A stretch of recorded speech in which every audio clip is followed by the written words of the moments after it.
Bienvenidos, hijos del fuego eterno, al lugar donde la verdad y la magia se encuentran.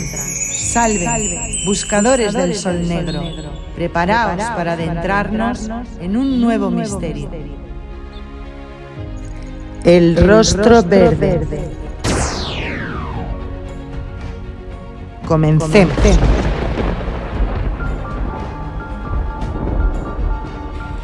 Capítulo 8. Eva tenía intención de visitar a su tía, la señorita de Buriñón, a la mañana siguiente para consolarla y coger posteriormente un tren expreso hacia Amberes. Pero una carta que encontró a su llegada al hotel, una carta redactada con prisa y salpicada de restos de lágrimas, la indujo a revisar su decisión. La anciana señorita, totalmente derrumbada al parecer por el impacto de los acontecimientos del CIDIG, daba cuenta de su firme determinación de no salir del convento hasta que no se le calmara el dolor y se sintiera en condiciones de afrontar con renovado interés los asuntos de este mundo. En la última frase se quejaba de una insoportable jaqueca que le impedía recibir cualquier visita. Eva se tranquilizó al comprobar que el equilibrio emocional de la vieja dama no se había alterado en absoluto. Decidió mandar su equipaje a la estación y tomar el tren de la medianoche, el cual le había sido recomendado por el conserje porque, según decía, estaría menos atestado que los demás. Se esforzó por liberarse de la penosa sensación que le había causado la carta. De modo que así eran los corazones femeninos. Ella había temido que Gabriela no pudiera sobreponerse al rudo golpe y en lugar de eso, jaqueca. Las mujeres hemos perdido el sentido de lo grande, se dijo llena de amargura. Lo abandonamos en la dulce época de nuestras abuelas, convirtiéndolo en esas miserables labores de ganchillo. Angustiada, la muchacha se llevó las manos a la cabeza. ¿Seré yo un día igual que ellas? ¿Cómo deploro haber nacido mujer? Los tiernos pensamientos que la habían embargado durante todo el viaje se despertaron nuevamente. De pronto le pareció que la habitación se inundaba del sensual aroma de los tilos en flor. Hizo un esfuerzo por no pensar en ello y se sentó en el balcón a contemplar el cielo sembrado de estrellas. Antaño, en su época infantil, se sentía consolada por la idea de que un creador instalado allá arriba en su trono, se preocupaba por su minúscula persona. Ahora la apesadumbraba una especie de vergüenza por ser tan pequeña. En el fondo de su corazón despreciaba el empeño de las mujeres por igualarse con los hombres en todos los sectores de la vida, pero no obstante el hecho de no poder ofrecer al hombre amado otra cosa que su belleza se le antojaba demasiado poco, demasiado irrisorio. Las palabras de Sefardí afirmando la existencia de un camino oculto en virtud del cual la mujer podía ser para el hombre más que una mera alegría terrenal, habían sido para ella como un rayo de esperanza que la iluminaba, un rayo que apuntaba a lo lejos.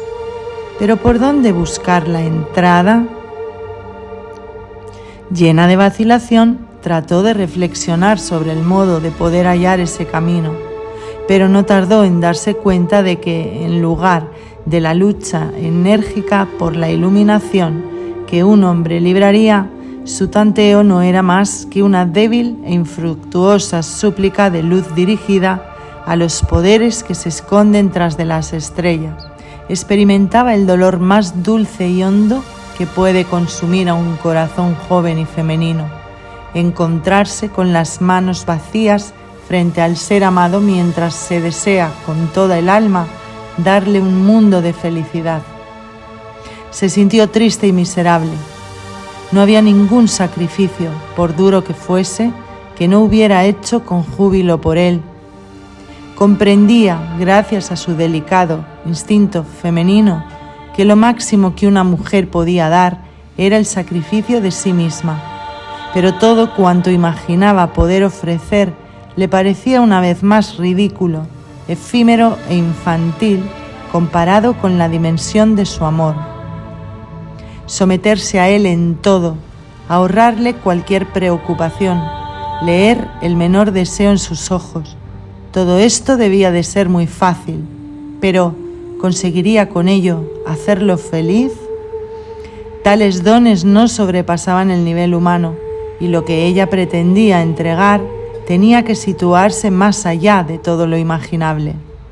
La amarga pena de ser rica, como un rey en deseos de dar, y pobre como un mendigo en cuanto a qué dar, una pena que hasta ahora solo había sentido confusamente, creció dentro de ella hasta adquirir unas proporciones gigantescas, apoderándose de todo su ser con el mismo empuje que antes habría conducido a los santos hacia el martirio, por encima de las burlas y de los insultos de la masa.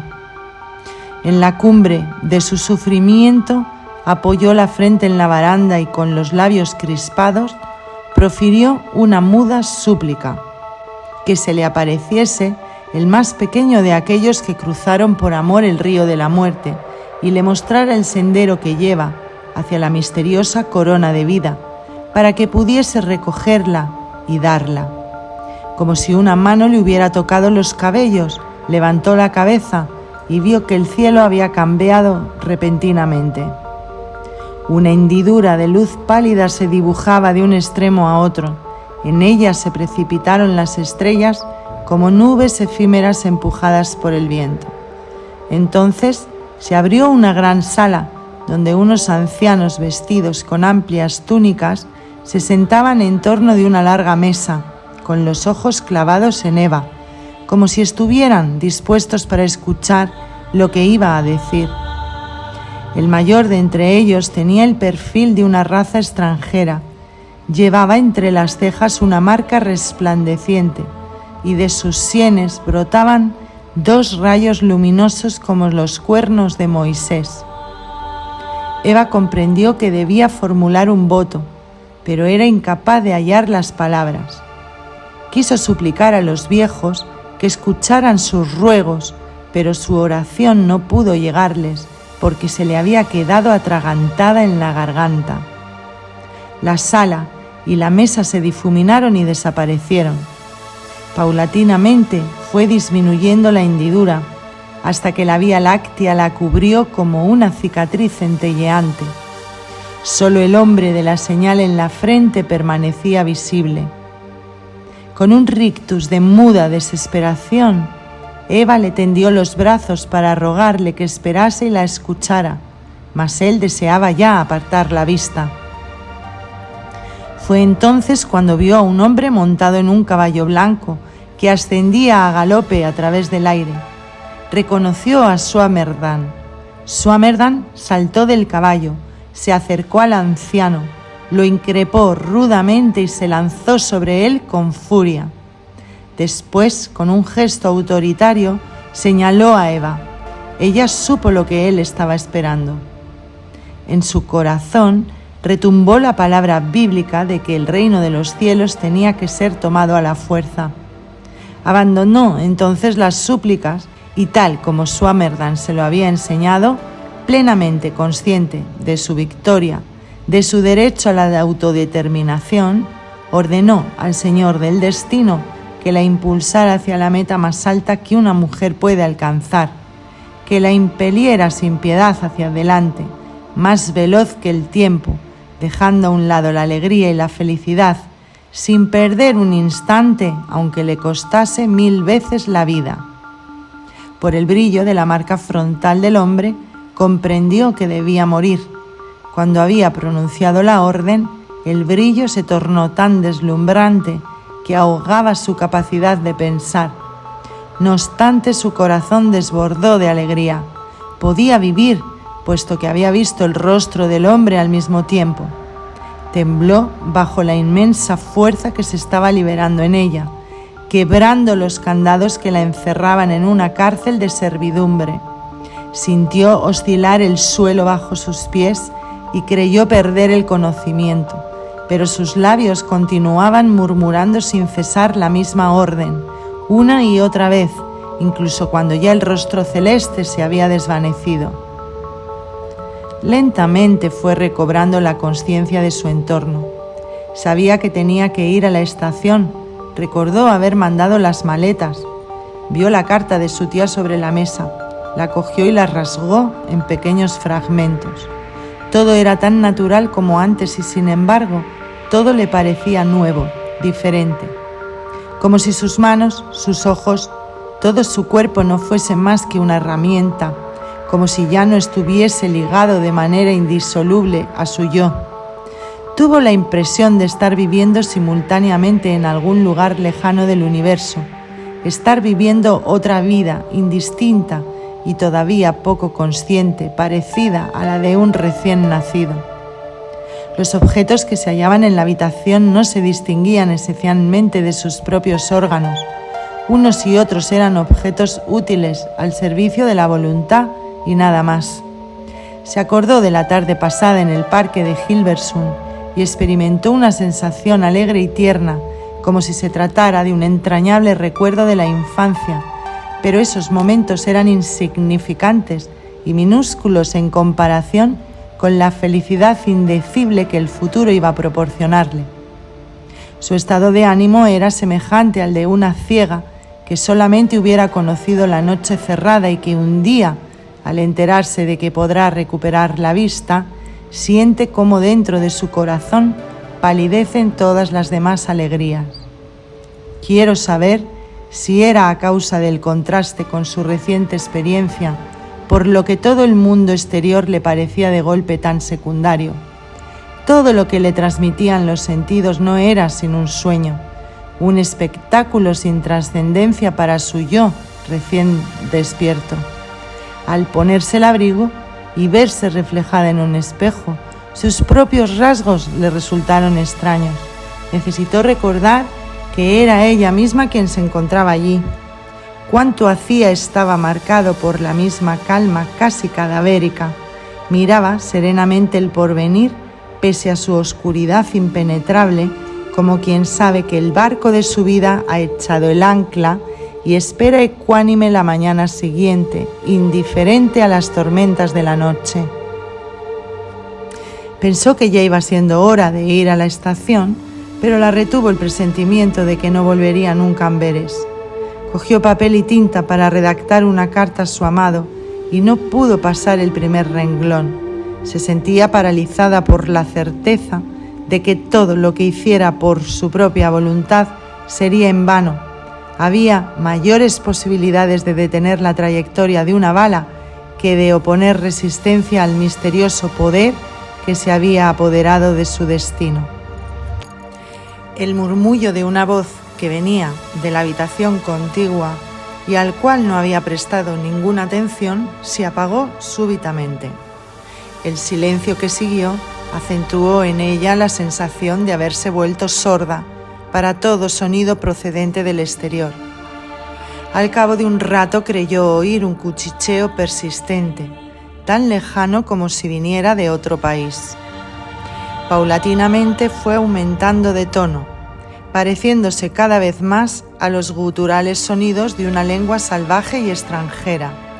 No entendía las palabras, pero supo, por la fuerza sobrenatural que la obligaba a dirigirse precipitadamente hacia la puerta, que el sentido de la comunicación era una orden que debía cumplir sin demora. Descendiendo por la escalera, se dio cuenta de que se había dejado olvidados los guantes, pero su intento de volver sobre sus pasos se vio frenado por una potencia desconocida y malévola, una potencia que no era otra que la suya propia. Rápidamente, y no obstante sin prisa, se internó en las calles. No sabía si continuaría recto o doblaría en la próxima esquina, pero estaba segura de que, en el último momento, no tendría dudas acerca del camino a elegir. Todos sus miembros temblaban a causa de la angustia mortal. Todos sus miembros, excepto su corazón, el cual permanecía ajeno a todo. No era capaz de suprimir el miedo de su cuerpo, aunque lo contemplara desde fuera, como si sus nervios pertenecieran a otra persona. Al llegar a una plaza en cuyo fondo se alzaba el edificio de la Bolsa, pensó durante un instante en dirigirse hacia la estación. Pensó que todo había sido una mera fantasía. Entonces se sintió empujada hacia la derecha, hacia una red de calles estrechas y sinuosas. Las escasas personas que encontraba se detenían. Eva se percató de que la seguían con la vista. Dotada de una nueva facultad adivinatoria que nunca tuvo antes, fue capaz de golpe de descifrar los móviles profundos de las personas. En algunos percibía como una preocupación, como una corriente de cálida compasión hacia ella, aunque esas personas no notaran nada de lo que les estaba ocurriendo. No eran conscientes del porqué de sus miradas. Si se les preguntara, seguramente responderían que miraban por curiosidad. Llena de asombro, tuvo conciencia de que un lazo invisible y secreto unía a los seres humanos, de que sus almas podían reconocerse fuera de sus cuerpos y comunicarse por medio de unas vibraciones muy sutiles, totalmente imperceptibles para los sentidos externos. Como bestias ávidas y salvajes, los seres humanos convertían la vida en un combate. Quizás hubiese bastado una diminuta fisura en la cortina que tenían ante los ojos para que los más encarnizados enemigos se transformaran en amigos fieles. Las callejuelas se tornaban cada vez más solitarias e inquietantes. Estaba segura de que las próximas horas le acarrearían algo terrible. Pensaba en la muerte a manos de un asesino. Si no conseguía romper el hechizo que la impulsaba hacia adelante, pero no realizó intento alguno de luchar contra ello. Toleraba sin resistencia la extraña voluntad que le imponía este camino de tinieblas, imbuida de una confianza tranquila en que todo lo que sucediera constituiría un paso más hacia la meta. Cuando franqueó el estrecho puente de un canal, percibió entre los aquilones de las casas la silueta de la iglesia de San Nicolás, cuyas dos torres se recortaban sobre el horizonte como oscuras manos levantadas en señal de advertencia. Respiró hondo de manera involuntaria, aliviada por la idea de que fuera Swammerdam quien, con el corazón apenado por la muerte de Kinkerbock, la estuviera llamando. La acechante hostilidad que captaba a su alrededor le hizo ver que estaba equivocada. Un odio tenebroso dirigido contra ella ascendía desde la tierra, la fría e implacable cólera que se desata contra el hombre en la naturaleza cuando éste osa sacudirse las cadenas de su servidumbre. Por primera vez desde que había abandonado la habitación, fue consciente de que se hallaba indefensa y tuvo miedo. Trató de detenerse, pero sus pies continuaban arrastrándola hacia adelante. Ya no tenía ningún poder sobre ellos. En su desesperación levantó la vista hacia el cielo. Al contemplar las miríadas de estrellas, se apoderó de ella un sentimiento de consoladora plenitud. Eran como los ojos de un ejército de todopoderosos salvadores que no permitirían que alguien le hiciera el menor daño. Pensó en los ancianos de la sala, en cuyas manos había puesto su destino, como en una asamblea de seres inmortales que con solo abrir y cerrar un ojo reducirían el globo terrestre a polvo. Nuevamente oyó los extraños e imperativos sonidos guturales. Parecían estar muy cerca de ella, acuciándola, aguijoneándola. Reconoció de un golpe, en la oscuridad, la casa torcida donde Kinkerbock había sido asesinado. Un hombre se hallaba sentado sobre una baranda en la confluencia de dos canales. Estaba inmóvil e inclinado hacia adelante, como deseoso de escuchar aproximarse los pasos de Eva. Supo que la fuerza demoníaca que la había obligado a venir al Zi'dig emanaba de él. Una angustia fatal la paralizó, helándole la sangre en las venas. Supo incluso antes de poder distinguir su rostro, que se trataba de aquel horrible negro que había visto en la buhardilla del zapatero. Espantada, quiso pedir socorro, pero se había roto el vínculo entre su voluntad y su capacidad ejecutiva. Su cuerpo estaba sometido a un poder ajeno, como si estuviera muerta, como si se hallara fuera de su cuerpo. Vio acercarse al negro, lo vio titubear, detenerse cerca de ella. El negro alzó la cabeza. Sus pupilas estaban torcidas hacia arriba, como las de alguien que durmiera con los ojos abiertos. Eva se dio cuenta de que estaba tan rígido como un cadáver, de que solo tendría que empujarlo levemente para que se cayera de espaldas al agua. Pero al mismo tiempo comprendió que no sería capaz de hacerlo.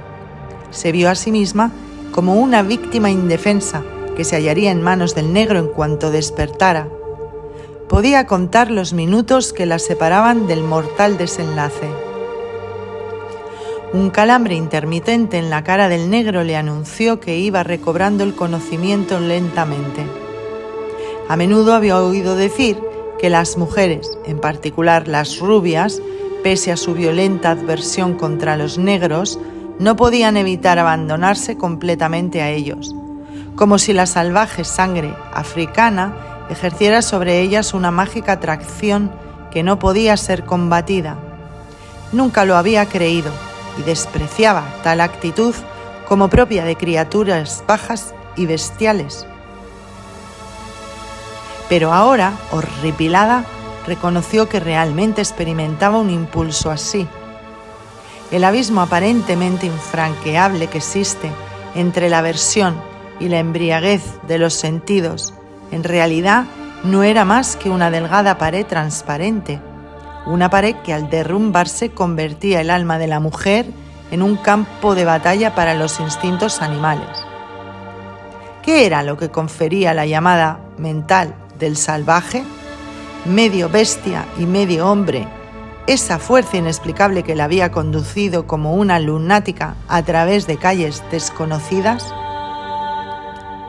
¿No era acaso la vibración inconsciente de su deseo, un deseo que orgullosamente había creído no tener? Temblando a causa del temor, se preguntó si no poseería el negro un poder diabólico, capaz de arrastrar a las mujeres blancas, o si sería ella más baja y ruin que las demás, que no obedecían a su llamada porque ni siquiera la escuchaban. No vio salvación posible. Toda la felicidad que había deseado para su amado y para ella misma se desvanecería con su cuerpo. Había querido apartarse de la tierra, pero la tierra retenía con mano de hierro aquello que le pertenecía. Como una encarnación de su impotencia se alzaba ante ella la descomunal figura del negro. Lo vio incorporarse de un salto y sacudirse la torpeza. Luego la cogió por los brazos y la atrajo hacia sí con vehemencia. Eva profirió un grito de socorro que repercutió en los muros de las casas. El negro le tapó la boca con la mano, presionando hasta casi asfixiarla. Una cuerda de cuero rojo oscuro rodeaba el cuello descubierto del zulú. Eva se agarró a ella convulsivamente para no ser arrojada al suelo. Por un instante consiguió librarse de la presión y reunió sus últimas energías con objeto de pedir socorro nuevamente. Alguien debió oírla, porque se escuchó el ruido de una puerta y la calle se llenó de luces y de voces confusas. Notó que el negro la empujaba salvajemente hacia la sombra de la iglesia de San Nicolás. 2 marineros chilenos ataviados con fajas naranjas los perseguían muy de cerca, casi pisándoles los talones. Eva vislumbró el brillo de las navajas abiertas, vio cómo se acercaban sus rostros valientes y bronceados.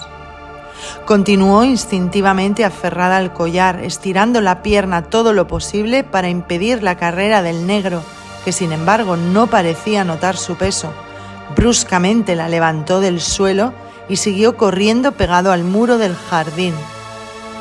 La muchacha observó ante sí los abultados labios del zulú, sus dientes similares a las fauces de una bestia. La bárbara expresión que incendiaba sus blancos ojos se le incrustó de tal modo en los sentidos que se quedó rígida, como hipnotizada, incapaz ya de oponer la más mínima resistencia. Uno de los marineros se lanzó al suelo tratando de atrapar al negro.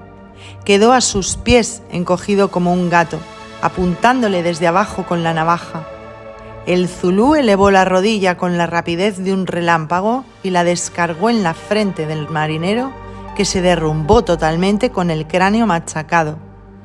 De pronto Eva se sintió arrojada por encima del portal del jardín. Creyó que se le habían roto todos los huesos.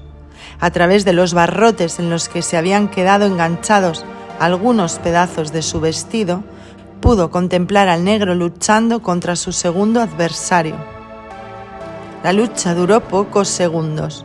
El marinero, fuertemente proyectado contra un muro de la casa de enfrente, se estrelló contra una ventana, la cual se quebró estrepitosamente como consecuencia del impacto. Eva, temblando de agonía, intentó escapar, pero el estrecho jardín carecía de salida. Se acurrucó bajo un banco como un animal perseguido, sabiéndose perdida de antemano. El color de su vestido, que brillaba en la oscuridad, la delataría de un momento a otro. Al ver al negro saltando el muro, buscó algo punzante para hundírselo en el corazón. No quería volver a caer viva en sus manos. Muda y desesperadamente suplicó a Dios que la ayudara a encontrar algo con lo que darse muerte antes de que su verdugo la descubriera. Entonces creyó haber perdido la razón. Estaba contemplando su propia imagen, la cual se encontraba en mitad del jardín, tranquila y sonriente. El negro, que parecía verla también, se aproximó a ella sorprendido. La joven lo vio hablar con la aparición. No pudo entender las palabras, pero advirtió un repentino cambio en su voz. Era la voz de un hombre tan paralizado por el terror que no hacía otra cosa que tartamudear. Pese a que estaba persuadida de que todo era una alucinación y se creía enloquecida por el hecho de ser víctima del salvaje, no podía apartar la vista de la escena. En ese instante tuvo la nítida certeza de que era ella misma y de que el negro, por alguna razón incomprensible, se hallaba en su poder. Pero enseguida volvió a hundirse en la desesperación y reinició la búsqueda de un arma. Juntó todo su aplomo para discernir si estaba o no delirando. Clavó la vista en el fantasma y lo vio desvanecerse como si hubiera sido aspirado por la intensidad de su mirada. Se esforzó por distinguirlo en la oscuridad y lo vio regresando a su propio cuerpo. Podía atraerla hacia sí y volver a expulsarlo, pero cada vez que se alejaba sentía un escalofrío corriéndola, como si la muerte se arrimara a ella. Al negro ya no parecían afectarle en absoluto las constantes apariciones y desapariciones. Hablaba para sí a media voz, como en sueños.